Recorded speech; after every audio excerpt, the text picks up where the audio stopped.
Welcome to Morning Cafe presented by Ponvandi Detergent powered by Cyball. வாழ்க்கை அப்படிங்கிறது 10% தாங்க நம்ம கிட்ட இருக்கு. மீதி 90% நம்ம எப்படி அந்த விஷயத்துக்கு ரியாக்ட் பண்றோம் அப்படிங்கறது பொறுத்து தான் இருக்கு. நம்மளுடைய ரியாக்ஷனை நம்ம பாசிட்டிவா மாத்திக்கிட்டோம்னா நம்மளுடைய வாழ்க்கையே பாசிட்டிவானதா மாறிடும். உங்களுடைய ஃபேவரட் ஷோவான மார்னிங் கஃபேக்கு உங்க எல்லாரையும் வரவேற்கும் நான் உங்கள் கண்மணி. கண்மணி, இதுமே நம்ம காசு செலவு பண்ணி நம்ம மொபைல்க்கோ இல்ல இன்டர்நெட் பேக் அப்படிங்கறது போட வேண்டிய அவசியமே இல்ல. ஏன் ஸ்வாதி, ஜியோ மாதிரி வேற ஏதாவது நெட்வொர்க் ஃப்ரீயா இன்டர்நெட் ப்ரொவைட் பண்ண போறாங்களா? இல்ல, யூசுவலா நம்ம ப்ரௌஸ் பண்றதுக்கு நம்ம தானே பே பண்ணி டேட்டா பேக்லாம் போடணும். இப்போ நம்ம ப்ரௌஸ் பண்ணா நமக்கே காசு கிடைக்கும் தெரியுமா? நம்ம ப்ரௌஸ் பண்றது நம்மளுடைய தேடலுக்காக, நம்ம தேடுற விஷயத்துக்கு வேற ஒருத்தவங்க எப்படி பே பண்ண முடியும்? கொடுக்க போறாங்களே, அதுவும் வேர்ல்டுலயே ஒரு பிக்கெஸ்ட் எம்என்சி மைக்ரோசாஃப்ட் தான் இதை லான்ச் பண்றாங்க. மைக்ரோசாஃப்ட் இப்படி ஒரு ஆஃபர் லான்ச் பண்றாங்க அப்படின்னா அது உண்மையாதான் இருக்கும். சரி, எதனால சடனா இப்படி ஒரு ஆஃபர் கொடுக்குறாங்க? மைக்ரோசாஃப்ட் கூகுளுக்கு முன்னாடி மைக்ரோசாஃப்ட் பிங் அப்படின்னு சொல்லிட்டு ஒரு சர்ச் என்ஜினை லான்ச் பண்ணாங்க. பட் அது கூகுள் அளவுக்கு பெருசா ரீச் ஆகல. சோ இப்போ அந்த பிங்கை ப்ரமோட் பண்ற விதத்துல என்ன சொல்லியிருக்காங்க அப்படின்னா, யார் அதிகமா பிங் யூஸ் பண்ணி சர்ச் பண்றாங்களோ அவங்களுக்கு ரிவார்ட் பாயிண்ட்ஸ் கொடுப்பேன் அப்படின்னு சொல்லியிருக்காங்க. ஆக்சுவலி ஸ்வாதி, ஒரு பெரிய நிறுவனத்துக்கு எக்கச்சக்கமான காம்படிஷன் வருது அப்படிங்கிற சமயத்துல கன்சூமர்ஸ்னுடைய பெனிஃபிட்ஸ் ஜாஸ்தி ஆகுதுல. சரி, ரிவார்ட் பாயிண்ட்ஸ் கொடுப்பாங்க அப்படின்னு சொன்னீங்க, அது எப்படி நம்ம கேஷா கன்வெர்ட் பண்ணிக்கிறது? அது ஆக்சுவலா கேஷா கொடுக்க போறது கிடையாது. இது ரிவார்ட் பாயிண்ட்ஸா தான் கொடுக்க போறாங்க. அதாவது நம்ம எந்த அளவுக்கு சர்ச் பண்ணிட்டே இருக்கோம் பிங்ல, ஒரு நாளைக்கு நம்மளுக்கு ரிவார்ட் பாயிண்ட்ஸா அது ஏறிக்கிட்டே இருக்கும். சோ நம்ம ஹையஸ்ட் பாயிண்ட் எவ்வளவு வச்சிருக்கோமோ அதுக்கேத்த மாதிரி நம்ம நெட்ல மியூசிக்கோ இல்ல கேம்ஸோ மூவிஸோ எது வேணா நம்ம சர்ச் பண்ணிக்கலாம். அதாவது டேட்டா பேக் இல்லாமலே அந்த பாயிண்ட்ஸ் வச்சு நம்ம அதை யூஸ் பண்ணிக்கலாம். நம்ம காசா கிடைக்கலனா கூட இந்த ஆஃபர் ஒரு நல்ல ஆஃபரா தான் இருக்கு. சரி, உடனே நம்மளுடைய தேடல் ஆரம்பிச்சிடலாமா? பொறு இன்னும் நம்ம கண்ட்ரில அது லான்ச் ஆகல. ஃபர்ஸ்ட் கனடா, பிரான்ஸ், ஜெர்மனில தான் இந்த ஒரு பிளானை அவங்க லான்ச் பண்ண போறாங்களாம். அதுக்கப்புறமா தான் இந்தியாவுக்கு வரப்போகுது. ஓகே, நம்மளுடைய நாட்டுக்கும் இந்த ஆஃபர் சீக்கிரமே வந்தா நல்லா இருக்கும்ல.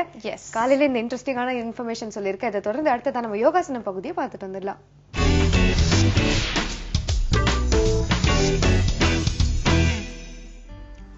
வணக்கம் நேர்களே, நான் கவிதா நாராயணன், கோஷப்பாவை யோகாலர். நம்ம இன்னைக்கு முத்ராஸ் பார்த்துட்டு இருக்கோம். முத்ராஸ் என்னெல்லாம் பண்ணும், யார் யார் பண்ணலாம்? முத்ராஸ்ல நிறைய டைப்ஸ் இருக்கு. இது இவங்க தான் பண்ணணும், இல்ல இந்த ஏஜ் லிமிட்ல பண்ணணும், நிறைய ரெஸ்ட்ரிக்ஷன்ஸ் இருக்கு. அதை கரெக்டா கூர்ந்து கவனிச்சிங்கன்னா அந்த மாதிரி நீங்க ப்ராக்டிஸ் பண்ணும்போது உங்களுக்கு பெனிஃபிட்ஸ் இருக்கு. ஸோ இந்த மாதிரி முத்ராஸ் பிடிச்சா என்ன, ஆசனாஸ் பண்ணாதானே நம்ம பாடி வளையுது, அப்போதானே அது ஒர்க் அவுட் ஆகுது? அப்படியெல்லாம் இல்லை. இது ஒரு மிஸ்கன்செப்ஷன். முத்ராஸ் பண்றது எதுக்கு? நம்மளுக்கு நாடி நரம்பு எல்லாமே இருக்கு, இடா பிங்களா அப்படியெல்லாம் சொல்லுவாங்க. ஸோ இந்த மாதிரி நாடி நரம்புங்களுக்கெல்லாம் டிப் டச் ஆகும் போது இந்த மாதிரி கைகள்ல முத்ரா இல்ல ஃபேஷியல் எக்ஸ்பிரஷன்ல முத்ரா பிடிக்கும் போது அந்த பர்டிகுலர் நாடி நரம்பு என்ன ஆகுதுன்னா ஆக்டிவேட் ஆகும். அந்த மாதிரி ஆக்டிவேட் ஆகும்போது அது எந்த ஆர்கனுக்கு போய் சேரணுமோ அந்த ஆர்கனுக்கு இன்னும் ஒரு எனர்ஜி சேனலா போய் முடியும். அந்த மாதிரி பண்ணும்போது அந்த ஆர்கன்ஸ் கரெக்டா வலிமையாயிடுது. ஏதாவது ப்ராப்ளம் இருந்தா அதுவும் சீரா அமையறதுக்கும் இந்த வாய்ப்பு கொடுக்குது. ஸோ முத்ராஸ் ரொம்பவே இம்பார்ட்டன்ட். வயசானவங்களுக்கு முத்ராஸ் அண்ட் பிராணாயம் ரொம்பவே ஹெல்ப்ஃபுல். அபவ் 60 இல்ல ஆஃப்டர் 50 நிறைய ஸ்பாண்டிலைட்டிஸ் ப்ராப்ளம் இருக்கிறவங்க நிறைய குனியக்கூடாது. எஸ்பெஷலி உங்க முதுகு தண்டு, உங்க கழுத்து பகுதி நிறைய குனியக்கூடாது. குனிஞ்சு மேல எழும்பும் போது சில நரம்புகள் கொஞ்சம் ரொம்ப ஸ்ட்ரெச் ஆனாலே போதும், உங்களுக்கு அந்த வலி ஏற்படுற வாய்ப்பு அதிகம். அந்த மாதிரி இருக்கும்போது முத்ராஸ் ரொம்பவே பெனிஃபிட்.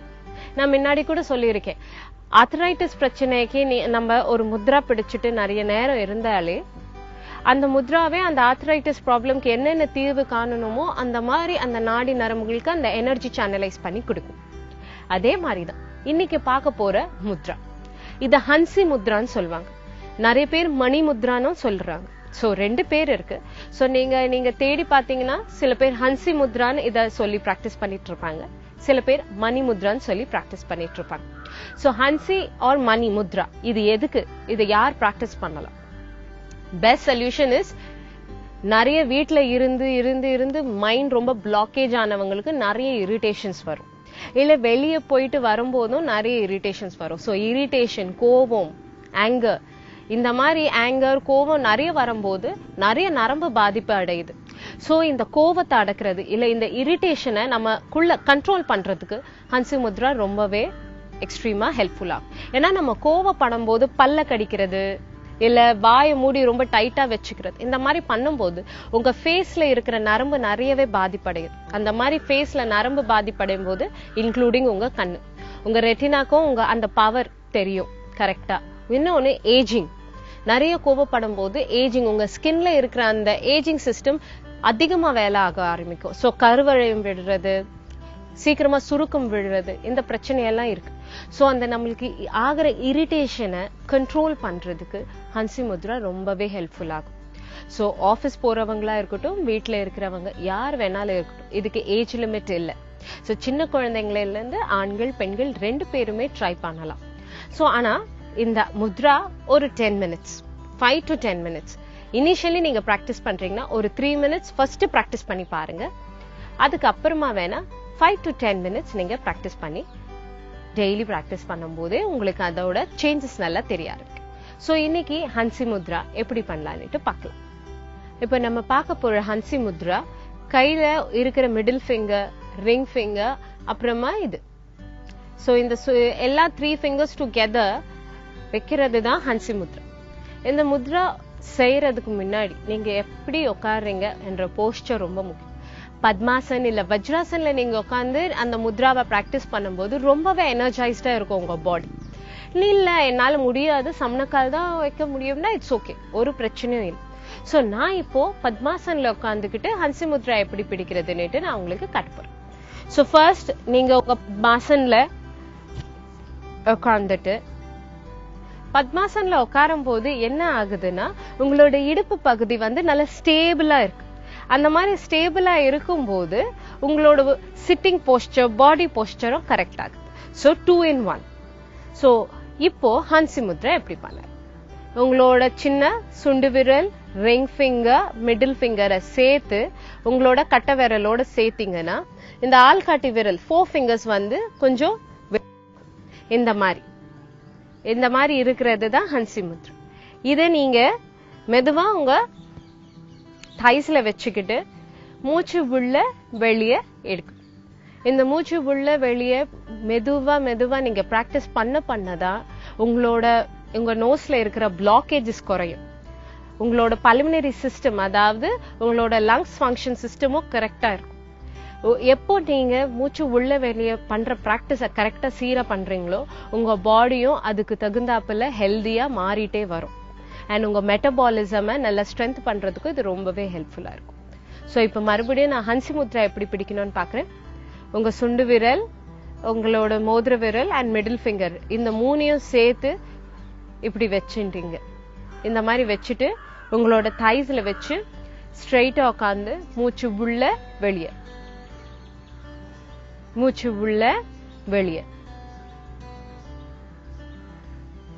ஞாபகம் வச்சுக்கோங்க, மூச்சு உள்ள வாங்கும் போது உங்க ஷோல்டரை மேல எழுப்புறதோ தலைய மேல எழுப்புறதோ, மூச்சு வெளியே விழும்போது உங்க கூனி குனியறதோ இதெல்லாம் பண்ணவே வேண்டாம். உங்க பாடி இஸ் ஸ்டிஃப். உங்க பாடி எங்கேயும் மூவ் ஆகக்கூடாது, ஒரு இடத்துல இருந்து நிலையா இருக்கணும். உங்க தலை இப்படி பண்றது, அப்படி இறக்குற, இதெல்லாம் பண்ணவே கூடாது. மூச்சு வாங்கி இறக்கும் போது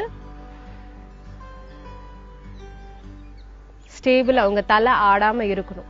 இந்த மாதிரி ஸ்லோவா இந்த முத்ராவை பண்ணிட்டு இருந்தீங்கன்னா உங்களுக்கு அந்த இரிட்டேஷன் பிரச்சனை, சீக்கிரமா சிடுன்னு கோவப்படுற அந்த விஷயமே உங்களுக்கு வராது. ஏன்னா இந்த பால் த நர்வ்ஸ், இங்க இருக்கிற நாடிகள் அதுக்கு கரெக்டா ஈடு கொடுக்கும். உங்க மைண்ட கூல் பண்றதுக்கு சேனலைஸ் பண்ணி விடும். சோ நீங்க இது ரொம்ப வலிக்குது, உங்களுக்கு பத்மாசன் நிறைய நேரம் இப்படி இருக்குதுன்னா ஒரு பிரச்சனை இல்லை. மெதுவா நீங்க உங்க பத்மாசன்ல இருந்து நீங்க ரிலீஸ் ஆயிடலாம். இந்த மாதிரி ரிலீஸ் ஆனதுக்கு அப்புறமா நீங்க அந்த முத்ராவை பிடிக்கலாம். 5 நிமிஷம் ஒரு முத்ராவை கண்டினியூஸா பிடிக்கணும்னு ஒரு அவசியம் இல்லை. உங்களுக்கு கைகள் இனிஷியலி வலிக்க ஆரம்பிக்கும். சோ அந்த பிராக்டிஸ் இல்லாத பட்சத்துல நீங்க ஒரு 2 நிமிஷம் பிடிச்சிட்டு கொஞ்சம் ரிலாக்ஸ் ஆயிட்டு திருப்பி மறுபடியும் ஒரு 2-3 செகண்ட்ஸ்க்கு அப்புறமா மறுபடியும் அந்த மாதிரி முத்ரால இருக்கலாம். இந்த முத்ரா நீங்க எஸ்பெஷலி விடிய காலையில பண்ணும்போது உங்க மைண்ட் ரொம்பவே சூதிங்கா இருக்கும். அந்த மாதிரி டைம்ல இந்த ஹன்சி முத்ரா பண்றது ரொம்பவே பெஸ்ட். ஆண்கள், பெண்கள், குழந்தைங்களுக்கு எக்ஸாமினேஷன்ல நிறைய ஸ்ட்ரெஸ் இருக்கும். அந்த ஸ்ட்ரெஸ்லயே அவங்க இரிட்டேட் ஆயிடுவாங்க. நம்ம படின்னு சொல்லும் போதே அது ஒரு இரிட்டேஷனா தான் அவங்களுக்கு கன்சிடர் ஆகும்.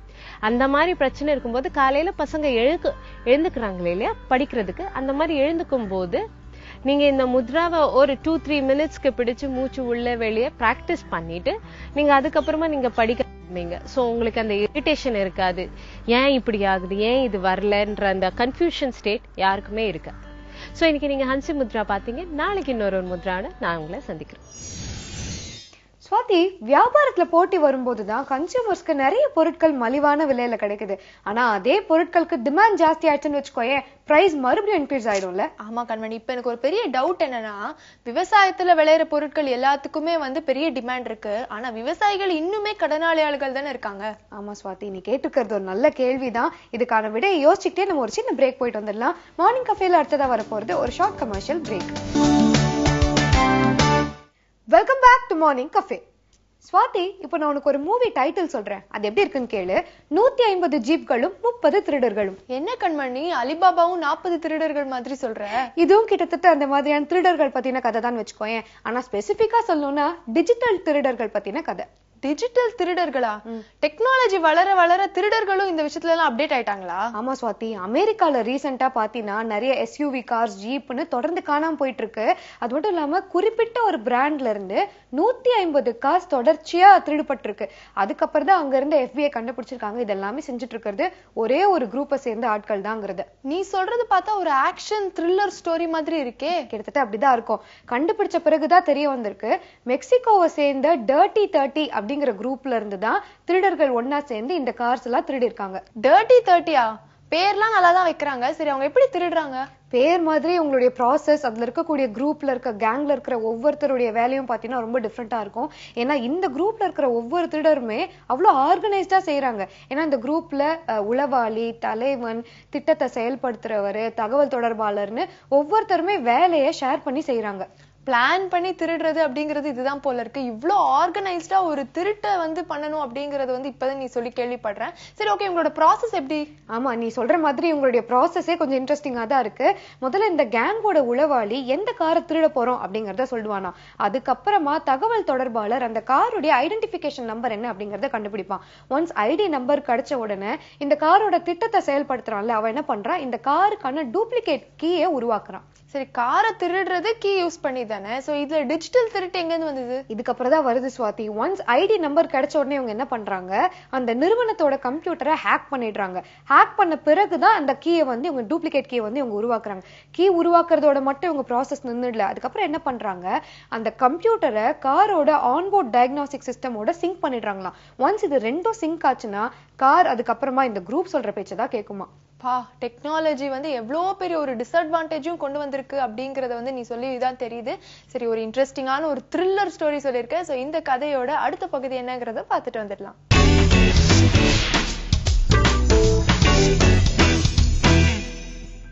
வணக்கம், நான் உங்க கார்த்திகா. 2 days நீங்க செஷன்ஸ் பார்த்திருப்பீங்க. அது நீங்க கண்டிப்பா பிராக்டிஸ் பண்ணிருப்பீங்கன்னு நினைக்கிறேன். அதோட எக்ஸ்பீரியன்ஸை நீங்க எனக்கு பிளாசம் டைகர்ஸ்ல ஷேர் பண்ணலாம் ஃபேஸ்புக்ல. ரீசெண்டா நடந்த ஒரு இன்சிடென்ட். பெங்களூர்ல ஒரு பொண்ணு நைட் டைம்ல பேங்க் விட்டு வெளில வந்திருக்காங்க. அப்ப அவங்க பின்னாடி இருந்து தாக்கப்பட்டிருக்காங்க. ஸோ இந்த மாதிரி ஒரு சிச்சுவேஷன் வரும்போது எப்படி ஃபேஸ் பண்றது அப்படின்றத நம்ம இன்னைக்கு பார்க்க போறோம்.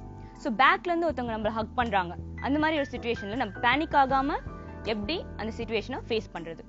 ஸோ இன்னைக்கு அதை பத்தி பார்க்கறதுக்கு என் கூட திருத்தி இருக்காங்க, என்னோட பார்ட்னர். ஹாய் திருத்தி. Welcome to the show. So ஒரு பேக் ஹக், அதை பத்தி எக்ஸ்பிளைன் பண்றதுக்கு முன்னாடி ஒரு சர்டன் ஸ்டெப்ஸ் பார்த்துக்கோங்க. ஸோ ஜென்ரலாகவே வந்துட்டு ஒரு கேர்ளுக்கு ஒரு அலர்ட்னஸ் எப்பவுமே அந்த பாடியில் இருக்கும். நம்ம ப்ரெசென்ட்டாக இருக்கோம் அப்படின்னா பின்னாடி இங்கே வந்தாங்க அப்படின்னாலே நமக்கு அதுக்கு ரியாக்ஷன் வரும். அதையும் மீறி வந்துட்டு ஓரளவுக்கு ஹக் ஆயிடுச்சு அப்படின்னா அதை எப்படி ஃபேஸ் பண்ணுறது அப்படின்னு சொல்லிட்டு நம்ம இப்போ பார்க்கலாம். ஸோ ஜென்ரலாக இப்போ ஃபர்ஸ்ட் ஹக் பண்ணுறாங்க. எஸ், நல்லா டைட்டா? ஓகே. ஸோ இந்த மாதிரி ஹக் பண்ணன்னு ஜென்ரலாகவே வந்துட்டு ஒரு கேர்ள்ஸ் ரியாக்ஷன் வந்துட்டு ஹக் பண்ணதுக்கு அப்புறம் ஜென்ரலாகவே ஒரு கேர்ள்ஸ் ரியாக்ஷன் ஹக் பண்ணிட்டாங்க அப்படின்னா அவங்க வந்து பேனிக் ஆயிடுவாங்க. they'll give up. ஏன்னா ஒரு டச் ஆயிடுச்சு அப்படின்னு சொல்லிட்டு அந்த ஒரு எமோஷனையும் தாண்டி நீங்க எப்படி வந்து அந்த இவெண்ட்ல அந்த ஒரு சிச்சுவேஷன்ல இருந்து உங்களே காப்பாத்திக்கலாம் அப்படின்னு சொல்லிட்டு நம்ம இப்ப பார்க்கலாம். ரெடி? ஹக். ஸோ இப்போ இந்த டைட்டா ஹக் இருக்கு, கரெக்டா? ஸோ இப்போ ஹக் பண்ணும் போது இந்த பொசிஷன் நம்ம இருந்திருக்கோம் அப்படின்னா ஜஸ்ட் லைட்டா லெக், நம்ம லெஃப்ட் லெக்கை நம்ம ரிலீஸ் பண்ணி இங்க இருந்து கொஞ்சம் ஸோ இந்த மூவ்மெண்ட் அப்படின்னு சொல்லிட்டு பார்த்தீங்கன்னா இங்க இருக்க லெக்கை நம்ம இங்க தள்ளி வைக்கிறோம். இங்க இருந்து ஜஸ்ட் இந்த ஷோல்டர்ஸை இப்படி முன்னாடி எடுத்துட்டு வரும், அவ்வளவுதான். ஸோ இப்படி முன்னாடி எடுத்துட்டு வரும்போது ஆட்டோமேட்டிக்கா அவங்க எவ்வளோ டைட்டா ஹக் பண்ணாங்களோ, அவங்க எவ்வளோ பாடி வெயிட்ல இருந்தாலுமே அவங்க கண்டிப்பா வந்து ரிலீஸ் ஆகி ஃப்ரண்ட்ல ஃபாலோ ஆகி தான் தீரணும். ஸோ ஒன்ஸ் மோர் இதை ட்ரை பண்ணலாம். ஸோ இந்த லெக் இப்போ இவங்க ஃப்ரீயா இருக்கு. இதுலயே வந்து உங்களுக்கு கொஞ்சம் கேப் கிடைக்கும். இதுல இருந்து ஜஸ்ட் இப்படி, எஸ் தட்ஸ் இட். இது இப்போ சின்னவங்களுமே பண்ணலாம். இப்போ அவங்க உங்களுக்கு செஞ்சு காமிப்பாங்க. ரெடி? S, okay. ஸோ இது ஒரு சிம்பிளான எஃபெக்டிவான டெக்னிக். நீங்க பண்றது வெறுமே வந்துட்டு ரொம்ப சிம்பிளான விஷயம். ஜஸ்ட் இங்க இருந்து இப்படி லெக் எடுக்கிறீங்க, இங்க இருந்து உங்களோட ஷோல்டரை முன்னாடி எடுத்துட்டு வரீங்க. இப்படி எடுத்துட்டு வரும்போதே வந்துட்டு ஆட்டோமேட்டிக்கா ரிலீஸ் ஆயிடும். இன்னும் 2-3 டெக்னிக்ஸ் பார்க்கலாம். ஹக். ஸோ இப்போ ஹக் பண்ணும்போது உங்க ஹேண்ட்ஸ் பாத்தீங்க அப்படின்னா அது ஃப்ரீயா தான் இருக்கு, கரெக்டா? ஸோ உங்க ஹேண்டை ஜஸ்ட் லைட்டா கிராஸ் ஓவர் பண்ணி, பேனிக் ஆகாம அந்த சிச்சுவேஷன்ல கிராஸ் ஓவர் பண்ணி, அவங்க ஹக் பண்ணிட்டாங்க, இப்போ அது அடுத்தவங்க எதுவுமே பண்ணல. ஸோ பண்றதுக்கு முன்னாடியே நம்மளால வந்துட்டு நம்மள எஸ்கேப் ஆகிக்க முடியும் அப்படின்னா இட்ஸ் குட். ஸோ இந்த மாதிரி ஜஸ்ட் லைட்டா இங்க இருந்து ஃப்ரீ பண்றீங்க. இங்க இருந்து ஃப்ரீ பண்ணும்போது இந்த ஹேண்ட் உங்க லெக்குக்கு, அவங்க லெக்கு ரீச்ல தான் இருக்கு. ஸோ இந்த லெக்கை தூக்கி இப்படி ஒன்று போட்டீங்க அப்படின்னா அவங்க ஆட்டோமேட்டிக்கா வந்துட்டு ஃபாலோ ஆயிடுவாங்க, ரிலீஸ் ஆயிடுவாங்க. So this is also one of the technique. இது இன்னும் கொஞ்சம் ஸ்லோவா பண்ணி காமிக்கிறேன். நான் டைட்டா, இப்போ எவ்வளோ டைட்டா ஹக் பண்ணாலுமே வந்துட்டு உங்களுக்கு இந்த பார்ட் தான் பிளாக் ஆகுமே தவிர இந்த பார்ட்லாம் ஃப்ரீயா தான் இருக்கும். ஸோ லைட்டா கிராஸ் ஓவர் பண்ணுங்க. இங்க இருந்து இந்த ஹேண்ட் இப்படி எடுக்கிறீங்க, இந்த லெக் ரீச்ல இருக்கு, இப்படி அப்படியே ரீச் பண்ணி இங்க போடுறீங்க, அவ்வளவுதான். So this is one more technique. இந்த டெக்னிக்கையும் கண்டிப்பா ப்ராக்டிஸ் பண்ணி பாருங்க. இன்னும் எளிதா ஒரு டெக்னிக் இருக்கு, அது ரொம்ப ரொம்ப சிம்பிளான டெக்னிக். ஸோ நல்லா டைட்டா. ஸோ இப்போ இங்க ஹக் பண்ணியிருக்காங்க. இந்த ஹக் பண்ணும்போது இந்த கேப் ஃப்ரீயா இருக்கு, கரெக்டா? ஸோ லைட்டா முன்னாடி வந்து நல்லா டைட் பண்ணி அப்படியே பின்னாடி எடுத்தீங்க அப்படின்னாலே வந்துட்டு ஆப்போனன்ட் அவே போயிடுவாங்க. ஸோ இது ரொம்ப எஃபெக்டிவான டெக்னிக். உங்களுக்கு பார்க்கும்போது அகேன், ஸோ லைட்டா கொஞ்சம் முன்னாடி வரீங்க, அந்த ஃபோர்ஸ்ல டப்புன்னு இப்படின்னு பின்னாடி எடுக்கிறீங்க. இப்படி எடுக்கும்போது ஸோ உங்களோட இந்த பார்ட் ஆப்போனன்ட்டோட சோலார் பிளெக்ஸஸ் இங்க இருக்கு, கரெக்டா? ஸோ அந்த ஸ்டமக் பார்ட் கிட்ட ஜஸ்ட் போட்டிங்க அப்படின்னாலே வந்துட்டு அவங்க அவேல போயிடுவாங்க. இந்த 3 சிச்சுவேஷன்ஸ் வந்து நம்ம பார்த்தோம் அப்படின்னா நம்ம ஹேண்டோட சேர்த்து லாக் பண்ணி வச்சிருந்தாங்க. இப்போ ஹேண்ட் இல்லாம எப்படி பண்றது? ஸோ இப்போ உங்க ஹேண்ட் ஃப்ரீயா தான் இருக்கு. ஸோ அது உங்களுக்கு இன்னுமே ஒரு அட்வான்டேஜான விஷயம். ஸோ இந்த சிச்சுவேஷன்ல இப்படி நீங்க மூவ் பண்ணீங்க அப்படின்னாலுமே உங்க ஆப்போனன்ட் உங்க கூட சேர்ந்து மூவ் ஆவாங்க. ஸோ அவங்க மூவ் ஆகாம இருக்கிறதுக்கு இங்க அவங்கள லாக் பண்ணி வச்சுட்டு இங்க அப்படியே டர்ன் பண்ணி இங்க அட்டாக் பண்றீங்க அப்படின்னா இந்த பார்ட் ஆஃப் தி எல்போ இதுலயுமே வந்துட்டு ரிலீஸ் ஆயிடும். So these are some of the techniques. So இப்போ 4 டெக்னிக்ஸ் வந்துட்டு நீங்க பாத்தீங்க, கரெக்டா? அதை இன்னொரு வாட்டி அப்ளிகேஷன்ஸ் மட்டும் ஒரு வாட்டி பார்க்கலாம். ஸோ ஃபர்ஸ்ட் டெக்னிக், 2 கையும் சேர்த்து வச்சு ஹக் பண்ணும்போது லெக்கை ரிலீஸ் பண்றீங்க, அப்படியே இப்படி இது பண்ணி பண்றீங்க. This is the first technique. Again second technique. So logic படி இது பாடி சயின்ஸ் தான். ஸோ அந்த கால் அங்கே ஃப்ரீயா இருக்கு, ஜஸ்ட் அந்த எஸ் இந்த பார்ட் வந்துட்டு நீங்க யாருக்கு டச் பண்ணீங்க அப்படின்னாலுமே அங்க ஒரு வீக்னஸ் இருக்கும். அதுல வந்து தூக்கி போட்டீங்கன்னா கண்டிப்பா உங்க ஆப்போனன்ட் விழுவாங்க. தேர்ட் டெக்னிக் போலாம். இல்ல நல்லா ஃப்ரண்ட்ல எடுத்துக்கோங்க, ஃபோர்ஸ் எடுத்துட்டு எஸ் இந்த பார்ட் யூஸ் பண்ணி கரெக்டா இங்க நீங்க அப்படியே புஷ் பண்ணும்போது ஆட்டோமேட்டிக்கா வந்து அவங்க ரிலீஸும் ஆயிடும், பிளஸ் பேக்கும் மூவ் ஆவாங்க. இப்போ வந்துட்டு அந்த ஃபோர்த் டெக்னிக் பார்க்கலாம். ரெடி? ஹேண்ட் எடுத்துட்டு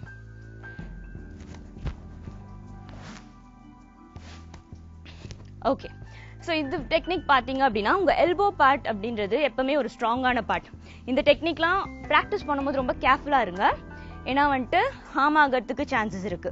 ஸோ நீங்க யார் கூட ப்ராக்டிஸ் பண்றீங்க அப்படின்னா இன்கேஸ் உங்க ஃப்ரெண்ட்ஸ் கூட இல்ல ரிலேட்டிவ்ஸ் கூட யார் கூடயாவது ப்ராக்டிஸ் பண்ணும்போது be safe while you're practicing this. இதெல்லாம் வந்துட்டு ஒரு தற்காப்புக்காக தான் சொல்லி தரும், யாரையும் அட்டாக் பண்றதுக்காக இல்ல. So keep that in mind and practice with safety measures. So இப்போ நம்ம 4 டெக்னிக்ஸ் சிம்பிளாவும் இருந்துச்சு, ரொம்ப எஃபெக்டிவாகவும் இருந்துச்சு. அதை கேர்ஃபுல்லா ப்ராக்டிஸ் பண்ணுங்க. இன்னும் சில டெக்னிக்ஸோட நாளைக்கு உங்களை சந்திக்கிறேன். நன்றி, வணக்கம். ஸ்வாதி, டிஜிட்டல் சிஸ்டம் யூஸ் பண்ணி எப்படி காரை பாதுகாக்க முடியும் அப்படிங்கறத காரோட நிறுவனம் யோசிக்க ஆரம்பிச்சா, இன்னொரு பக்கம் அதே டிஜிட்டல் சிஸ்டம் யூஸ் பண்ணி எப்படி காரை திருடலாம் அப்படிங்கறத திருடங்க யோசிக்க ஆரம்பிச்சிடுறாங்கல்ல. ஆமா கண்மணி, இந்த மாதிரி மூளையை அவங்க நல்ல விஷயத்துக்கு யூஸ் பண்ணாங்கன்னா எப்பவுமே நல்லதே நடக்கும் இல்லையா? சரி, ஓகே, இன்னும் நிறைய இன்ட்ரெஸ்டிங்கான இன்ஃபர்மேஷன்ஸ் எல்லாம் மார்னிங் கஃபேல வந்துட்டே இருக்கு. அதெல்லாம் பாக்குறதுக்கு முன்னாடி ஒரு short commercial break. Welcome back to morning cafe. Kanmani, முன்னாடிலாம் பார்த்தனா ஃபார்மர்ஸ் அவங்களோட பசங்களை ஒரு டாக்டராவோ இன்ஜினியராவோ ஆக்கணும் அப்படின்னு தான் ஆசைப்படுவாங்க. ஆனா இப்போ டாக்டர் இன்ஜினியர் பசங்க எல்லாருமே ஒரு ஃபார்மிங்ல வரணும், ஃபார்மர்ஸா ஆகணும் தான் ஆசைப்படுறாங்க, தெரியுமா? நிஜமா சொல்ற? நம்ம நாட்டுல இப்படிப்பட்ட ஒரு மாற்றம் இவ்வளவு சீக்கிரமா வந்துருச்சா? ஆமா, அதுக்கு ஒரு பெரிய எக்ஸாம்பிள் தான் சச்சின். இவர் மாஸ்டர் பிளாஸ்டர் கிடையாது, மாஸ்டர் ஃபார்மர். சூப்பர் ஸ்வாதி. ஒரு விவசாயியை பத்தி நம்ம இவ்வளவு பெருமையா பேசுறோம் அப்படின்னு நினைக்கும் போதே ரொம்ப சந்தோஷமா இருக்கு. சரி, யார் இந்த சச்சின்? அவரை பத்தி இன்னும் முழுமையான விவரம் சொல்லு. ஆக்சுவலா சச்சின் பேசிக்கலி ஒரு ஃபார்மர்லாம் கிடையாது. அவர் இன்ஜினியரிங், MBA, PhD முடிச்சிருக்காரு. மாசம் பார்த்தனா 2 லட்சம் ரூபாய் சம்பாதிச்சுட்டு இருந்தாரு. ஆனா இப்ப அதெல்லாம் விட்டுட்டு அக்ரிகல்ச்சர் தான் முக்கியம், ஃபார்மிங் தான் முக்கியம் அப்படின்னு சொல்லி அக்ரிகல்ச்சருக்குள்ள வந்திருக்காரு. அண்ட் இப்ப பார்த்தனா வருஷத்துக்கு 2 கோடி ரூபாய் சம்பாதிச்சுட்டு இருக்காரு. சரி, இன்ஜினியரிங் முடிச்சிருக்கிற சச்சினுக்கு சடனா விவசாயத்துல எப்படி இன்ட்ரெஸ்ட் வந்துச்சு? ஆக்சுவலா சின்ன வயசுல இருந்தே அவர் ஒரு வெக்கேஷனுக்குமே அவர் தாத்தா வீட்டுக்கு போவாராம். சோ தாத்தா தான் சின்ன வயசுல இருந்து பார்த்தனா ஃபார்மிங்கோட இம்பார்ட்டன்ஸ், அக்ரிகல்ச்சர் இதெல்லாம் சொல்லி அவர் வளர்த்தது. சோ அதுல இருந்து தான் அவருக்கு அந்த ஸ்பார்க் அவர் அக்ரிகல்ச்சருக்குள்ள வந்திருக்காரு. ஆக்சுவலி சச்சினுக்கு விவசாயத்துல இன்ட்ரெஸ்ட் இருக்கிறது, விவசாயம் செய்யணும்னு முடிவெடுத்தது எல்லாமே வரவேற்க வேண்டிய விஷயம் தான். ஆனா 2 லட்சம் ரூபாய் சம்பளம் வாங்கிட்டு இருந்த வேலையை விட்டுட்டு விவசாயத்தை இறங்க போறேன் அப்படின்னு சொன்னப்போ அவர் வீட்டுல இருந்தவங்க எல்லாம் கண்டிப்பா அதுக்கு எதிர்ப்பு தெரிவிச்சிருப்பாங்கல்ல. ஆக்சுவலி 15 வருஷம் அவர் ஒர்க் பண்ணிட்டு இருந்திருக்காரு. சோ அவரோட மைண்ட் செட் என்னன்னா, நம்ம ஒர்க் பண்ணி சேவ் பண்ண இந்த இன்கம், இந்த அமௌண்ட் எல்லாத்தையுமே ஃபார்மிங்ல போடுவோம். சக்சஸ் வந்தா ஓகே, ஃபெயிலியர் வந்தா திரும்பவும் நம்ம வேலை பார்க்க போயிடலாம் அப்படின்னு தான் அவர் மைண்ட் செட்ல இறங்கியிருக்காரு. பட் ஃபார்ச்சுனேட்லி அவர் இதுல சக்சஸும் பார்த்திருக்காரு. சூப்பர் ஸ்வாதி. ஆக்சுவலி சச்சின் விவசாயம் செய்யணும்னு இறங்கி அதுல வெற்றி பெற்றிருக்காரு அப்படின்னு நினைக்கும் போதே ரொம்ப சந்தோஷமா இருக்கு. சரி, இவர் விவசாயம் செஞ்ச கிராமத்துல இருந்த மக்கள் எல்லாம் இவருக்கு உதவி செஞ்சாங்களா? அவங்க செய்யாமலையா இவ்வளவு சக்சஸ் வந்திருக்கும்? ஆக்சுவலா 2014ல innovative agri life private limited அப்படிங்கிற ஒரு கம்பெனி அவர் ஆரம்பிச்சிருக்காரு. ஆரம்பிச்சு அந்த ஊர்ல இருக்கிற அந்த ஃபார்மர்ஸ் எல்லாரையுமே அதுல மெம்பர்ஸா கொண்டு வந்திருக்காரு. அது மட்டும் இல்லாம பயிர் பண்றதுல அவங்களுக்கு கடன் உதவியும் கொடுத்திருக்காரு. அண்ட் அது மட்டும் இல்லாம இன்னொரு ஒரு பெரிய விஷயம் என்னன்னா, நல்ல விளைச்சல் வந்த பிறகு அதை நானே வாங்கிக்கிறேன் அப்படின்னு சொல்லி ஒரு அக்ரிமெண்ட்டும் அந்த ஃபார்மர்ஸ் கிட்ட போட்டிருக்காரு. Very nice. சச்சினால இப்போ விவசாயிகள் வீட்டுல சந்தோஷமா இருக்காங்க அப்படிங்கறத நினைக்கும் போதே நமக்கும் ரொம்ப சந்தோஷமா இருக்குல்ல. இதே மாதிரி 100 சச்சின் உருவாகி விவசாயத்துல செஞ்சுரி அடிக்கணும் அப்படிங்கிற ஒரு நம்பிக்கையோட நம்ம அடுத்த பகுதியை பார்த்துட்டு வந்துடலாம்.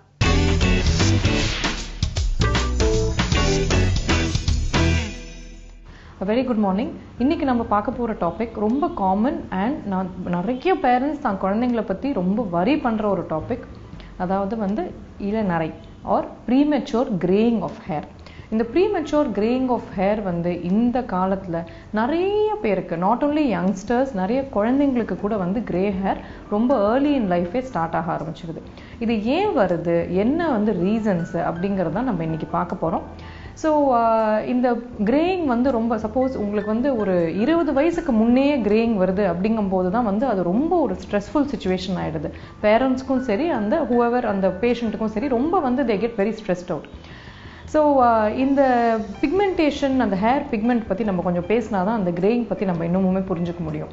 ஏன் நம்ம ஹேர் பிளாக்காக இருக்குது, சில பேரோட ஹேர் ஏன் ரெட்டாக இருக்குது, சில பேரோட ஏன் எல்லோவாக இருக்குது அப்படின்னு பார்த்தீங்கன்னா, நம்ம ஹேருக்கு கலர் கொடுக்குற ஒரு பர்டிகுலர் சப்ஸ்டன்ஸ் மெலனின் தான். அதாவது நம்ம ஸ்கின்னுக்கு கலர் கொடுக்குற அதே பிக்மெண்ட் மெலனின் தான் ஹேருக்கும் கலர் கொடுக்குது. அந்த மெலனின்லேயே 2 வகையான மெலனின் இருக்குங்க. அந்த மெலனின்ல யூ மெலனின் அப்படிங்கிறது தான் ப்ரௌன் ஆர் பிளாக் கலர் கொடுக்கறது. அதுதான் நம்ம மோஸ்ட்டாக ஏஷியன்ஸ் எல்லாம் பார்த்தீங்கன்னா நம்மளுக்கு ப்ரௌன் ஆர் பிளாக் ஹேராக இருக்கும். இன்னொரு மெலனின் டைப் தான் ஃபியூ மெலனின் அப்படின்னு சொல்றது. அது ரெட் ஆர் எல்லோ பிக்மெண்ட் கொடுக்கும். மோஸ்ட்லி பார்த்தீங்கன்னா இந்த அயர்லாந்து அந்த மாதிரி ஏரியாஸில் இருக்கிறவங்க தான் ஒரு நீங்கள் அவங்கள பார்த்தாலே கண்டுபிடிச்சிடலாம், ஒரு red colour hair, blue eyes அந்த மாதிரி இருப்பாங்க. இல்லை பிளாண்ட் ஹேரோட அமெரிக்கன்ஸ் அண்ட் யூரோப்பியன்ஸ் நிறைய பேர் இருக்கிறவங்க எல்லாருக்குமே ஃபியூ மெலனின் தான் அதிகமாக இருக்கும். ஸோ இந்த மெலனின்ங்கிறது உங்களுக்கு நம்ம முடியோட நம்ம முடி இப்படி ஒரு சிங்கிள் ஹேர் இருக்குன்னா அதுக்கு வெளிப்பகுதியும் உள்பகுதியும் இருக்கும். அந்த உள்பகுதியை காட்டெக்ஸ் அப்படின்னு சொல்லுவோம். வெளிப்பகுதியில் ஒரு ஷீத் மாதிரி, அதாவது ஒரு கவரிங் மாதிரி ஒரு முடிக்கும் இருக்கும். ஸோ அந்த கவரிங்க்கு மேலே இருக்கிற ஒரு பர்டிகுலர் இடத்துல உங்கள் சோர்ஸ் ஆஃப் மெலனின் அங்கே தான் இருக்கும். அங்கேருந்து தான் மெலனின் உள்ள அந்த முடிக்குள்ள மைக்ரேட் ஆகும். ஸோ வெளியிலேருந்து உள்ளே அந்த மெலனின் உள்ளே போய் ஃபுல் முடியுமே கலர் வருது உங்களுக்கு. ஸோ இது வந்து உங்களுக்கு ஒரு வெளியிலேருந்து உள்ள போறது ஒரு சைக்கிள். ஃபர்ஸ்ட் 45 years ஆஃப் லைஃப்ல இந்த மாதிரி ஒரு 7லேருந்து 15 சைக்கிள் நடக்கும். அதாவது முடியோட வெளிப்பகுதியிலேருந்து உள்பகுதிக்கு போய் உள்ள வந்து ஹேர் பல்ப்லேருந்து மெலனின் இன்னமும் உற்பத்தி ஆகி அந்த ஃபுல் ஹேர் வந்து உங்களுக்கு டார்க்கா மாறுறது. ஸோ இது வந்து ஒரு சைக்கிள். இந்த மாதிரி 7 to 15 சைக்கிள்ஸ் வந்து நம்ம லைஃப் டைம் ஒரு 45 to 50 yearsல வந்து ஃபர்ஸ்ட் 50 yearsல நடக்கும். ஒருவேளை இந்த முடிக்கு வெளியே இருக்கிற அந்த மெலனினோட உற்பத்தி ஆகிற இடம் வந்து காஞ்சு போயிடுச்சு, இன்னும் வந்து அந்த மெலனினே இனிமேல் அந்த உற்பத்தி ஆகலை அப்படிங்கிறது ஒரு ரீசன். ரெண்டாவது வந்து அந்த மைக்ரேஷன் ஒழுங்காக நடக்கலை அப்படிங்கும் போதும் இந்த ஹேர் வந்து உங்களுக்கு கலர் வராமல் உங்களுக்கு நிறைய மாறுறது வந்து திஸ் இஸ் த ரீசன். உங்களுக்கு ஏன் இது வந்து நடக்குது, ஏன் வந்து அந்த ஒரு சோர்ஸ் வந்து ட்ரை அப் ஆயிடுது அப்படின்னு பார்த்தீங்கன்னா இதுக்கு பல ரீசன் இருக்கலாம். ஒன்று வந்து 20 வயசுக்கு முன்னாடியே நரை வந்ததுன்னா யூஸ்வலி ஜெனட்டிக் தான் அது. அண்ட் ஆர் சப்போஸ் வந்து சில பேருக்கு வந்து உங்களுக்கு தன்னெதிர்ப்பு நோயெலாம் இருக்கும். விட்டிலிகோ அப்படிங்கிற வந்து உங்களுக்கு நீங்கள் பார்த்தீங்கன்னா உங்களுக்கு அங்கங்கே வெள்ளையாக வந்து ஸ்கின்ல இருக்கும். அவங்களுக்கு வந்து அந்த சம்மந்தப்பட்ட ஏரியாவில் ஸ்கின்ல இருக்கிற ஹேர் வந்து சிலதெல்லாம் வெள்ளையாக மாறி போயிடும். ஸோ இல்லைன்னா வந்து சில தன்னெதிர்ப்பு நோயிலையும் வந்து வெள்ளையாக மாறுற சான்ஸ் இருக்குது. குழந்தைங்களுக்கே வந்து வரும். அதெல்லாம் கன்ஜெனிட்டல் இஷ்யூஸ் உங்களுக்கு. இது தவிர வந்து ஒன்றுமே இல்லாமல் நார்மல் குழந்தைங்களுக்கு கூட 20 வயசுக்கு கீழே சப்போஸ் அவங்க ஃபேமிலியிலே ஹிஸ்ட்ரி இருக்குன்னா ரொம்ப நார்மலாக காமனாக கிரே ஹேர் வந்து சீக்கிரமே வர சான்ஸ் இருக்குது. ஸோ இது தவிர வந்து சில டெஃபிஷியன்சிஸ் லைக் காப்பர், எஸ்பெஷலி காப்பருங்கிறது அந்த மெலனினோட சிந்தசிஸ், அந்த மெலனின் பிக்மெண்ட்டை வந்து உற்பத்தி ஆக்கிறதுக்கு ரொம்ப இம்பார்ட்டன்ட் பகுதி காப்பர். ஸோ காப்பர் டெஃபிஷியன்சி இருந்தாலுமே வந்து இந்த ஒரு ப்ராப்ளம் இருக்கிறது உண்டு. காப்பர் தவிர வந்து அயர்ன் டெஃபிஷியன்சியுமே வந்து கிரே ஹேர் கொடுக்கறது உண்டுங்க. ஸோ இது ரெண்டுத்தையும் நம்ம சப்ளிமெண்ட் பண்ணால் சில பேருக்கு வந்து திருப்பி அந்த டார்க்கனிங் ஆஃப் ஹேர் வந்து கண்டிப்பாக நடக்கிற சான்ஸ் இருக்கும் உங்களுக்கு. இது தவிர வந்து வேற என்ன காஸ் பண்ணலாம் அப்படின்னு பார்த்தீங்கன்னா ஆஸ்மேட்டிக் பீப்புள் அவங்களுக்குமே வந்து ஹேரில் வந்து உங்களுக்கு கிரேயிங் ஆஃப் ஹேர் சீக்கிரம் நடக்கும். இல்லை கிட்னி டிசீசஸ் இருக்குது, இல்லைன்னா வந்து உங்களுக்கு ப்ரோட்டீன் சத்து எதிர் நம்ம கூடியமான அளவு வந்து ப்ரோட்டீன் சத்து எடுத்துக்க மாட்டேங்கிறோம் உணவில், இல்லை நம்ம எடுக்கிற ப்ரோட்டீன் சத்து வந்து உங்களுக்கு அந்த நம்ம இன்டெஸ்டைன் ஒரு நம்ம கேஸ்ட்ரோ இன்டெஸ்டைனல் ட்ராக்ட்லேருந்து அப்சார்ப்ஷன் நல்லா இல்லை அப்படிங்கும் போதுமே கிரே ஹேர் நிறைய பேருக்கு வரதுண்டு. இது தவிர வந்து ஒரு பர்டிகுலர் தன்னெதிர்ப்பு நோய் இருக்குது. அதாவது நம்ம ரத்த சோர்வுன்னு கேள்விப்பட்டிருப்பீங்க இல்லையா, அனீமியா. அதுலேயே பெர்னிஷியஸ் அனீமியாங்கிற ஒரு வகையான ரத்த சோர்வுலையும் வந்து இந்த மாதிரி கிரே ஹேர் ரொம்ப காமனாக வரதுண்டு. ஸோ இந்த மாதிரி நிறைய ஹெல்த் இஷ்யூஸ் இருக்கும் போதும் கிரே ஹேர் ரொம்ப சீக்கிரம் வந்துடும். இது தவிர வேற என்னெல்லாம் கிரே ஹேரோட ரீசன்ஸ்னு பார்த்தீங்கன்னா நம்ம லைஃப் ஸ்டைல் தான். அதாவது ஒழுங்காக தூக்கம் இல்லாதது அண்ட் ரொம்ப முக்கியமான காரணம் smoking. Smoking causes very early greying of hair. ஏன்னா ஸ்மோக்கிங், ஸ்ட்ரெஸ் இது எல்லாமே வந்து ஃப்ரீ ரேடிக்கல்ஸ் வந்து அதிகமாக உற்பத்தி பண்ணுறோம். அந்த ஃப்ரீ ரேடிக்கல்ஸுங்கிறது வந்து நம்ம அந்த பிக்மெண்ட், அந்த மெலனின் பிக்மெண்ட்டை சீக்கிரமே கரைச்சிடும். அதனாலேயே வந்து greying of hair is very common in stressful individuals. சில பேர் வந்து ரொம்ப ஸ்ட்ரெஸ்ஃபுல் ஜாப்ல இருப்பாங்க, இல்லை ரொம்ப பயங்கர ஸ்ட்ரெஸ்ஃபுல் சுச்சுவேஷன்லேருந்து வெளியே வந்திருப்பாங்க. லைஃப்ல வந்து சில ஒரு இமோஷனல் ஆர் மென்டல் ஸ்ட்ரெஸ் அதிகமாக இருக்கிறவங்களுக்கு திடீர்னு பார்த்தீங்கன்னா they will start graying very soon. So அந்த மாதிரி சுச்சுவேஷன்ஸில் இட் இஸ் ஒன்லி பிகாஸ் அந்த ஃப்ரீ ரேடிக்கல் ப்ரொடக்ஷன் ரொம்ப அதிகமாக இருக்கும்போது அவங்களுக்கு அந்த ஃப்ரீ ரேடிக்கல்ஸை தணிக்கிறதுக்காக ஆன்டி ஆக்சிடென்ட்ஸ் வந்து இனஃபாக இல்லை. ஏன்னா அந்த ஸ்ட்ரெஸ்னால ஆன்டி ஆக்சிடென்ட் லெவல் குறைஞ்சு ஃப்ரீ ரேடிக்கல்ஸ் அதிகமாகிடுது உங்களுக்கு. ஸோ இந்த கிரே ஹேருக்கு என்ன பண்ணலாம், வாட் கேன் வி டூ, என்ன ரெமெடிஸ் பண்ணலாம் அப்படின்னு பார்த்தீங்கன்னா, first of all if your lifestyle is bad, if you having a bad diet, உங்களுக்கு தூக்கம் சரியில்லை, இல்லைன்னா வந்து உங்கள் லைஃப் ஸ்டைலில் வந்து உங்களுக்கு ரொம்ப வந்து ஒரு இடம் மாற்றம் இருக்குது, ஸ்ட்ரெஸ் இஷ்யூஸ் இருக்குது அப்படின்னா ஃபஸ்ட்டு வந்து அதை அட்ரஸ் பண்ணுங்கள். அந்த ஸ்ட்ரெஸ் எல்லாம் குறைச்சிக்கோங்க. ஸ்மோக்கிங் கண்டிப்பாக வந்து you should quit smoking, especially men. நான் ஏன் மென்னு சொல்கிறேன்னு பார்த்தீங்கன்னா ரிசர்ச் என்ன காட்டுதுன்னா when male people who smoke a lot இல்லையா, அவங்களுக்கு வந்து கிரேயிங் வரும்பொழுது அவங்களுக்கு chances of heart attack is more. அதாவது ஹார்ட் ப்ராப்ளம்ஸ் வந்து அவங்களுக்கு அதிகமாக வரதுண்டு smokers with grey hair who are men. So அதனால especially men please do quit smoking if you don't want to go lead on to heart problems later. So இதுவும் வந்து ஒரு ப்ராப்ளமாக இருக்குது உங்களுக்கு. இது தவிர வேறு என்ன தீர்வு பார்க்கலாம் அப்படின்னு பார்த்தீங்கன்னா, leading a healthy life style is definitely important. அது தவிர வந்து ஹேருக்கு வந்து உங்களுக்கு ஓரல் சப்ளிமெண்ட்ஸ், அதாவது சில பேருக்கு நான் சொன்னேன் இல்லையா காப்பர் அண்ட் அயர்ன் டெஃபிஷியன்சி இருக்கிறவங்களுக்கு அதை சப்ளிமெண்ட் பண்ணுறது, இல்லை ப்ரோட்டீன் பற்றாக்குறை இருக்கும்போது ப்ரோட்டீனை வந்து டயட்டில் இன்க்ரீஸ் பண்ணிக்கிறது, அதுவுமே ரொம்ப முக்கியம். ஸோ இது தவிர வந்து என்ன அப்ளை பண்ணலாம், சில இதில் ஏதாவது ஒரு அப்ளிகேஷன் கொடுங்க டாக்டர் அப்படின்னு நிறைய பேஷண்ட்ஸ் கேட்பாங்க. ஸோ அப்ளை பண்ணுறது என்னெல்லாம் பார்த்தீங்கன்னா, சொராலன் அப்படிங்கிறது வந்து ஒரு பர்டிகுலர் மெடிசன். அதை அப்ளை பண்ணி வெயிலில் காட்டும் போது அதனாலேயே கொஞ்சம் டார்க்கனிங் சில பேருக்கு ஹெல்ப்ஃபுல்லாக இருக்குது. இது தவிர மெலட்டானின் அப்படிங்கிற மெடிசனும் வந்து இப்போ யூஸ் பண்ணுறோம்.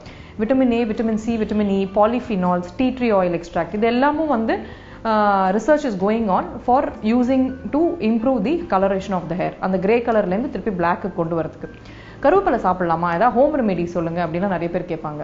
சரி, ஹோம் ரெமெடிஸ் வந்து நீங்க இஃப் சப்போஸ் நீங்க நெட்ல பாத்தீங்கன்னா ஒரு 100,000 ஹோம் ரெமெடிஸ் இருக்கும். இதுக்கெல்லாம் பேஸ் ரிசர்ச் ஏதாவது இருக்கா? இப்போத்துக்கு there is no solid research to say கண்டிப்பா இதை சாப்பிட்டா வந்து உங்களுக்கு கிரே ஹேர் போயிடுங்கிறது ஒன்றும் ரிசர்ச் கிடையாது. பட் கரி லீவ்ஸ், அதாவது வந்து நம்ம கருவேப்பிலை இருக்கு இல்லையா, கருவேப்பிலை வந்து உங்களுக்கு it's a rich source of iron, calcium, phosphorus, இது எல்லாமே ஒரு நல்ல ரிச் சோர்ஸ், புரோட்டீன், ஃபைபர் எல்லாத்தையுமே ரிச் சோர்ஸ் உங்களுக்கு. ஸோ நம்ம இன்ஃபேக்ட் நம்ம முன்னோர்கள் வந்து கருவேப்பிலை எல்லாத்தையும் தாளிக்கிறதுக்கு போடுறாங்கன்னா it is not just the flavour of the leaf, அதுக்கு ஒரு நியூட்ரிட்டிவ் வேல்யூ இருக்குங்கிறதுனால தான் போடுறாங்க. இதில் இருக்கிற நல்ல நியூட்ரிஷன் வந்து கண்டிப்பாக வந்து it helps to correct the nutritional deficiency. அதாவது ஒருத்தருக்கு கிரே ஹேர் நியூட்ரிஷன்னால வருது, அதாவது நியூட்ரிஷன் கம்மியாக இருக்கிறதுனால வருதுன்னா அந்த மாதிரி இண்டிவிஜுவல்ஸ்க்கு கண்டிப்பாக வந்து இந்த கருவேப்பிலை இன்னும் கொஞ்சம் நம்ம டயட்டில் சேர்த்துக்கிறது it will be very helpful. நீங்கள் எதர் சட்னி மாதிரி பண்ணி சாப்பிடலாம், இல்லைன்னா வந்து உங்களுக்கு எப்படி பிடிக்குமோ you can even make a juice out of it. But வெறும் கருவேப்பிலை லீவ்ஸ் எடுத்து வெறும் அப்ளிகேஷன் போடுறதுனால will the grey hair grow? I don't really believe in it and there is no particular evidence which points to that. But eating கருவேப்பிலை வந்து உங்களுக்கு டயட்ல சேர்த்துக்கும் போது டெஃபினட்டா வந்து சில டெஃபிஷியன்சிஸ், ஏன்னா அதுலயும் நியூட்ரியன்ஸ் இருக்குங்கிறதுனால இட் வில் கரெக்ட். இது தவிர வந்து ஓகே இதெல்லாம் பண்ண முடியல எனக்கு வந்து of course we have corrected the diet, we have corrected all this, but ஆனாலுமே எனக்கு கிரே ஹேர் வந்து குறைய மாட்டேங்குது அப்படிங்கிற சில பேருக்கு என்ன பண்ணலாம்னா, இன்ஃபேக்ட் தே சே கொஞ்சம் ஒரு 2 நரமுடி இருந்தா அதை வந்து எடுக்கிறதுலையோ கட் பண்றதுலையோ ஒன்றும் தப்பு கிடையாதுங்க. பிகாஸ் காமன் பிலீஃப் என்ன, ஒரு நரமுடியை பிளக் பண்ணா 10 நரமுடி வந்துடும் அப்படிலாம் ஒண்ணுமே கிடையாது. That's a myth. ஒன்று எடுத்தா 10 வருங்கிறது கிடையவே கிடையாது. அப்படி பார்த்தீங்கன்னா ஒரு முடியை பிளக் பண்ணா 10 பிளாக் ஹேர் உங்களுக்கு க்ரோ ஆகுதா? இல்லை தானே. அப்போ இதுவும் அப்படி கிடையாது. ஸோ நீங்க வந்து ஒரே 1 or 2 கிரே ஹேர் தான் இருக்கு அப்படிங்கும்போது you can just cut it off. Okay, but அதுக்கு மேலே அதிகமாக கிரே ஹேர் இருக்குது அப்படிங்கும்போது நம்ம of course we have to come to the next topic which is hair dye. Hair dye use பண்ணுறது lot of people use it. நான் வந்து whether I approve of it or not approve of it, everybody does use a hair dye. Hair டைங்கிறது நிறைய types இருக்குது. எதர் natural hair dyes இருக்குது, இல்லைன்னா வந்து உங்களுக்கு synthetic hair dye or chemical hair dyes இருக்குது. நேச்சுரல் ஹேர் டைன்னு பார்த்தீங்கன்னா ஆம்லா, இல்லைனா பிரிங்கராஜ், இல்லைனா வந்து உங்களுக்கு வால்நட்லேருந்து எடுக்கிற ஒரு பர்டிகுலர் சப்ஸ்டன்ஸ், இது எல்லாமே வந்து நேச்சுரலாக நிறைய பேர் யூஸ் பண்ணுறாங்க. அது கொஞ்சம் ஒரு பர்டிகுலர் கலரேஷன், சிலதெல்லாம் வந்து ஒரு சர்டன் கலர் தான் கொடுக்கும். ஃபார் இன்ஸ்டன்ஸ் ஹென்னா யூஸ் பண்ணுறது ரெட் கலர் கொடுக்கும், சில பேருக்கு அது பிடிக்காது. But henna is a good substitute. அதாவது வந்து நல்ல ஒரு பியூரிஃபைட் ஃபார்ம் ஆஃப் ஹென்னா, அந்த ஒரு கலரேஷன் வந்து ஒரு ஸ்லைட் டார்க் கலர் கொடுக்கும்போது people don't mind it and it is quite safe உங்களுக்கு. ப்ரொவைடட் சில பேர் பிளாக் ஹென்னா யூஸ் பண்ணுவாங்க. பிளாக் ஹென்னா வந்து யூஸ் பண்ணும்போது அதில் உங்களுக்கு அந்த பிளாக் கலர் கொடுக்கக்கூடிய சப்ஸ்டன்ஸ் வந்து அலர்ஜி கொடுக்கலாம். So you have to be very careful to check if in case chemicals ஏதாவது ஆட் பண்ணுறாங்களா to the henna. Henna has to be used வந்து வெரி பியூர் ஃபார்ம். அப்போ தான் வந்து உங்களுக்கு அது சேஃப் உங்களுக்கு. மிச்சப்படி வந்து உங்களுக்கு சிந்தட்டிக் டைஸ் அப்படின்னு பார்த்தீங்கன்னா ஹேர் டை பொறுத்த வரைக்கும் ஹேர் டைல வந்து உங்களுக்கு அந்த கருப்பு கொடுக்கக்கூடியது பாராஃபெனலின் டயமைன் ஆர் பிபிடி அப்படிங்கிற ஒரு சப்ஸ்டன்ஸ் தான். இதோட டெரிவேட்டிவ்ஸுமே வந்து அந்த ஒரு பிளாக் கலர் கொடுக்கும். பட் இந்த பிபிடிங்கிற கெமிக்கல் தான் most common reason for allergy. So if you using a hair dye, use a hair dye which does not contain ammonia and does not contain paraphenylene diamine and that will be safer for the scalp. ஏன்னா even though research says இன்னும் evidence இல்லை scalp cancer வருது because of hair டைங்கு evidence இல்லை. But ஆனாலுமே பார்த்தீங்கன்னா allergies and அந்த தோலில் வந்து ஒரு கருவளையம் வரது, கருப்பாக பிக்மெண்டேஷன் வருது ஹேர் டைனால, கண்டிப்பாக வந்து it is a truth. So it gives a lot of side effects to you always choose your hair dye very safely. So I hope this particular episode has helped you today. Thank you. கண்மணி, விவசாயம் அப்படிங்கிறது லாபம் இல்லாத ஒரு தொழிலே கிடையாது. நிறைய லாபம் வரும், ஆனா அந்த முழு லாபமும் விவசாயிகளுக்கு போய் சேர்றதே கிடையாதுல்ல. ஆமா சுவாதி, நீ சொல்றது உண்மைதான். இப்ப சச்சின் செஞ்ச செயல் மாதிரி நம்மளுடைய கவர்மெண்டா பார்த்து ஒரு மிகப்பெரிய நடவடிக்கை எடுத்தா மட்டும்தான் எல்லா விவசாயிகளுடைய பிரச்சனையுமே தீரும். இந்த மாதிரியான ஒரு தீர்வு கூடிய விரைவில் வரும் அப்படிங்கிற ஒரு நம்பிக்கையோட அடுத்ததான் நம்ம மார்னிங் கஃபே நிகழ்ச்சியில ஒரு சின்ன பிரேக் எடுத்துக்கலாம். Welcome back to morning cafe. Swathi, பறக்கும் ட்ரெயின் பார்த்திருக்கோம், மெட்ரோ ட்ரெயின் கூட பார்த்திருக்கோம், ஆனா ரோட்ல போற ட்ரெயின் கேள்விப்பட்டிருக்கியா? ரோட்ல போனா அது பேரு ட்ரெயினே இல்ல. ஃபர்ஸ்ட் சரி, இப்போ ரோட்ல தண்டவாளமே இல்லாம ரப்பர் டயரோட ஒரு ட்ரெயின் போகுதுன்னு வச்சுக்கோயேன், அப்ப என்ன சொல்லுவ? என்ன சொல்றடி, இது ஒரு புது விதமான வெஹிக்கிள் மாதிரி தெரியுது. எஸ், சைனால தான் இப்படிப்பட்ட ஒரு புதுசான ட்ரெயினை வந்து உருவாக்கியிருக்காங்க. அதாவது சைனால பாத்தீங்கன்னா பாப்புலேஷன் ஜாஸ்தியா இருக்கால, டிராபிக்கும் ரொம்ப அதிகமாகுது, அதனால நிறைய ப்ராப்ளம்ஸ் வருது. அப்படிங்கறதால இந்த மாதிரி புதுமையான நிறைய சிஸ்டம் அவங்க கொண்டு வந்துட்டு இருக்காங்க. இருக்காங்க. ஆக்சுவலி சைனாக்காரங்க புதுசா ஏதோ இன்வென்ட் பண்ணிட்டே இருக்காங்கல்ல. ஆமா, அதுவும் இந்த ட்ரெயினோட ஸ்பெஷாலிட்டி என்னன்னு பாத்தீங்கன்னா, இந்த ட்ரெயின் 1 ஹவருக்கு 70 km/h ஸ்பீட்ல போகுதான். அது மட்டும் இல்லாம இந்த ட்ரெயினை வந்து சமீபத்துல தான் டெஸ்ட் பண்ணி பார்த்திருக்காங்க. இந்த ட்ரெயின்காகவே அவங்க புதுசா ஒரு ரோடும் போட்டிருக்காங்க. இந்த ட்ரெயின்ல வந்து ஒரே சமயத்துல 307 பேர் டிராவல் பண்ணலாமா. அதுவும் இந்த ட்ரெயின்ல இருக்கக்கூடிய இன்னொரு வித்தியாசமான விஷயம் என்னன்னு பாத்தீங்கன்னா, இது வந்து சார்ஜபிள் ட்ரெயின். நம்ம இந்த ட்ரெயின் ஒரு 10 மினிட்ஸ் சார்ஜ் பண்ணி வச்சிட்டாலே போதும். இந்த ட்ரெயினால கண்டினியூஸா 25 கிலோமீட்டருக்கு டிராவல் பண்ண முடியுமா. எப்படியும் இது இன்னும் கொஞ்ச நாள்ல நம்ம ஊருக்கு வந்துரும். அதுக்கப்புறம் தண்டவாளம் எது ரோடு எதுனே தெரியாம போயிட போகுதுன்னு நினைக்கிறேன். ஓகே கண்மணி, சூப்பரான இன்ட்ரெஸ்டிங்கான இன்ஃபர்மேஷன் கொடுத்திருக்க. சோ இந்த தகவலோட அடுத்த பகுதி, அதாவது அவ்வை சொன்ன மொழியாமங்கிற பகுதியை பார்த்துட்டு வந்துடலாம்.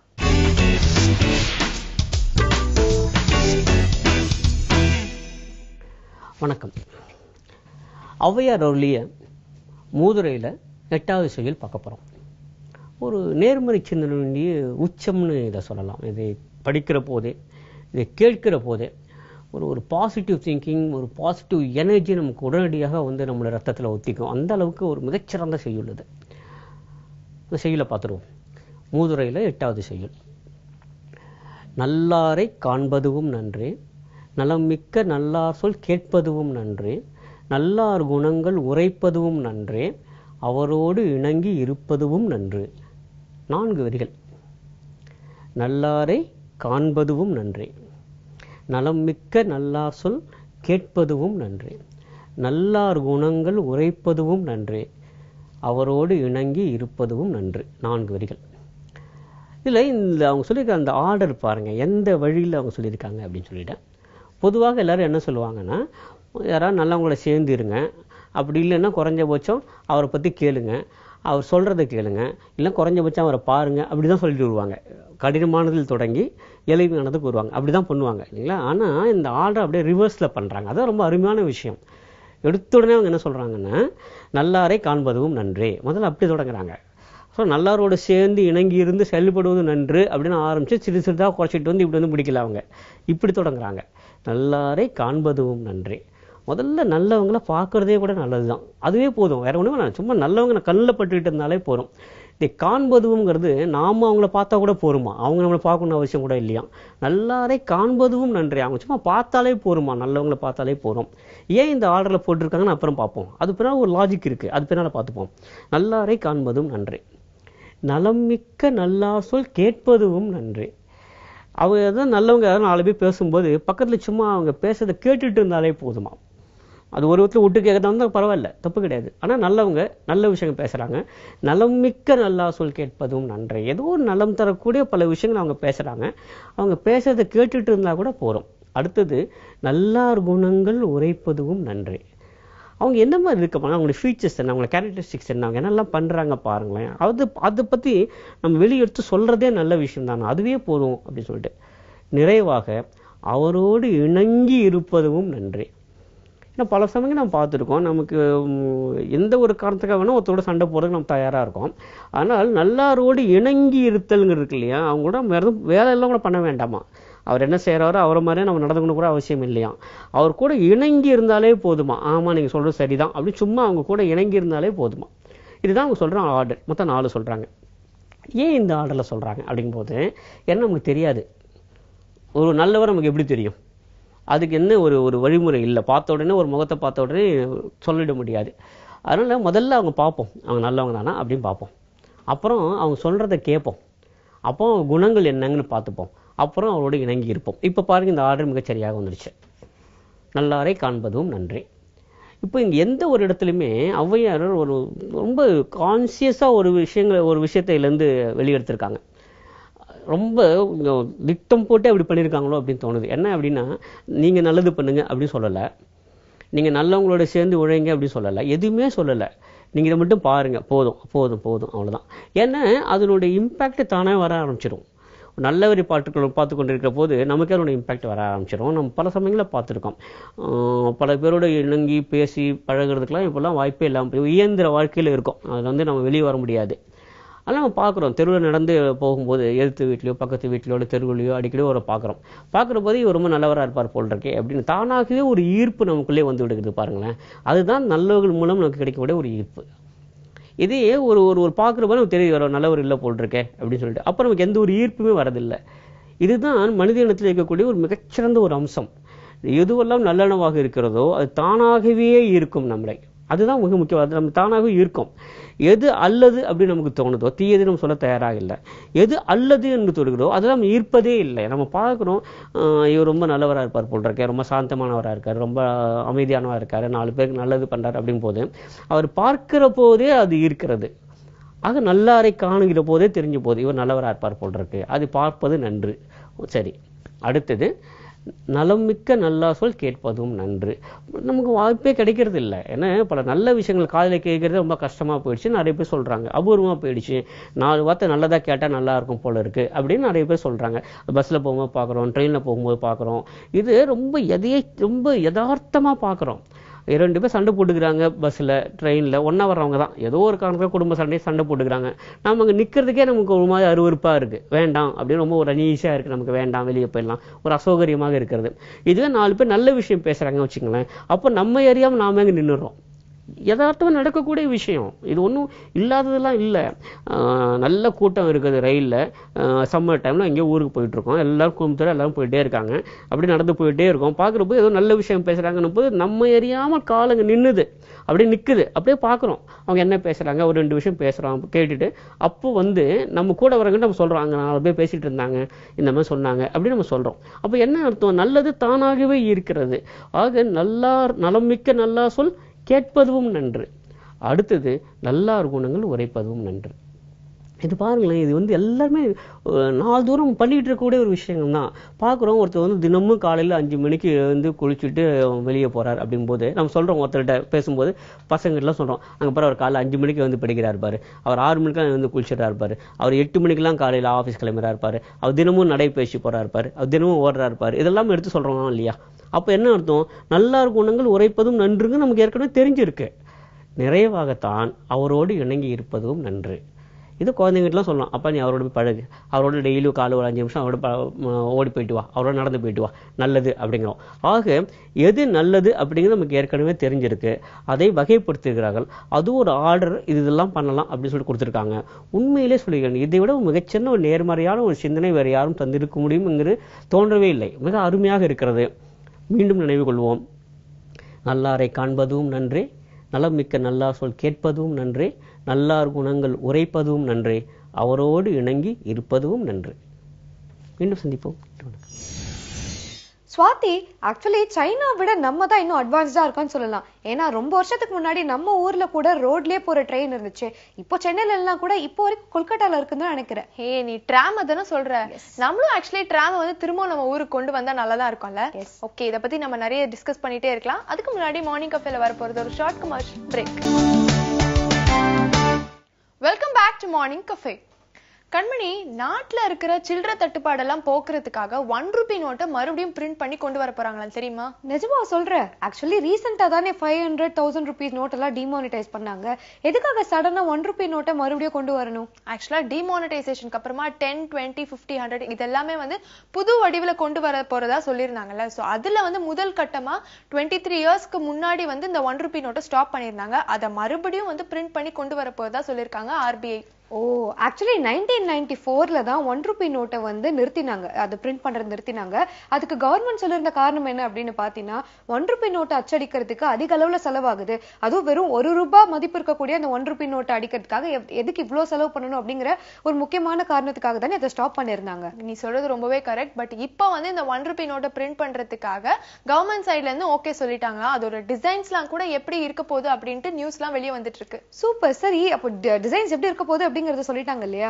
உனக்கு தெரியுமா அது எப்படி இருக்க போகுதுங்கிறது? பிங்கிஷ் கிரீன் கலர்ல தான் அந்த நோட் இருக்க போதா. அது மட்டும் இல்லாம நோட்டோட பேக் சைட் சாம்ராஜ் சாகர் அடையாளமா முத்திரையும் இருக்க போறதா சொல்றாங்க. சூப்பர் ஸ்வாதி. அப்ப கூடிய விரைவில் 1 ரூபி நோட்டை மறுபடியும் வரவேற்கிறதுக்காக நம்ம எல்லாருமே தயாரா இருக்கணும்ல? எஸ், சூப்பரான ஒரு இன்ஃபர்மேஷன் தான் கொடுத்திருக்கேன். அதை தொடர்ந்து நம்ம அடுத்ததா சின்னஞ்சிறு உலகம் பகுதியை பார்த்துட்டு வந்துடலாம்.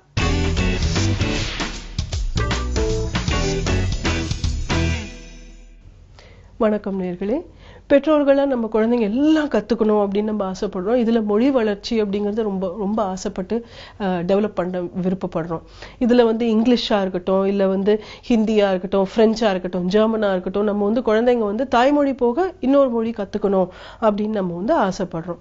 இது வந்து ஒரு சில பேர் தொழில் ரீதியா மட்டும் பாக்குறாங்க. என் குழந்தை இந்த மொழி பேசினா அவன் வந்து நார்த்துக்கு போனாலும் பேச முடியும் அப்படின்றது சொல்றோம். ஒரு சிலது ஃபாரின் லாங்குவேஜஸ், அவன் வெளிநாட்டுல போய் வேலை செய்யணும் அப்படின்றது கத்துக்கணும் அப்படின்னு ஆசைப்படுறோம். ஒரு சில பேருக்கு ஜஸ்ட் ஜென்ரலா குழந்தை நிறைய தெரிஞ்சுக்கிட்டா நல்லா இருக்கும்னு ஆசைப்படுறோம். பட் இங்கிலீஷ் அப்படிங்கிறது அதுல ரொம்ப முக்கியமான ஒரு ஹேபிட் நம்ம எதிர்பார்க்கிறோம். பெற்றோர்களுமே பாத்தீங்கன்னா நான் நிறைய நோட் பண்ணிருக்கிறது, இந்த ஸ்போக்கன் இங்கிலீஷ் கிளாஸ்ல நிறைய காசு கொடுத்து குழந்தைங்களை சேர்த்துறது வந்து ஹேபிட் ஆயிடுச்சு. அதே மாதிரி இங்கிலீஷ் மீடியம் ஸ்கூல்ல போட்டுட்டு குழந்தை பேசல அப்படின்னா நம்ம வந்து வருத்தப்படுறோம். இங்கதான் வந்து மொழி வளர்ச்சி பத்தி நம்ம நிறைய விஷயங்கள் புரிஞ்சுக்கணும். மொழி வளர்ச்சி அப்படிங்கிறது சைக்காலஜிலேயே வந்து ரொம்ப காம்ப்ளெக்ஸான ஏரியா. ஏன்னா யாராலையும் வந்து ஒரு குழந்தைக்கு எப்படி பேசணும்ன்றது சொல்லி கொடுக்க முடியாது. நீங்க திங்க் பண்ணி பாருங்க, நம்ம சொல்லி கொடுத்ததுனால தான் நம்ம ஒரு 2 வயசு குழந்தை வந்து பேசுச்சா? இல்ல, நம்ம வந்து சரியான ஒரு சூழலை அமைச்சு கொடுத்த உடனே குழந்தை அதுக்குள்ள பேச ஆரம்பிச்சது. சோ அந்த வகையில how does language learning happen? language learning அப்படிங்கிறது எப்படி நடக்குது?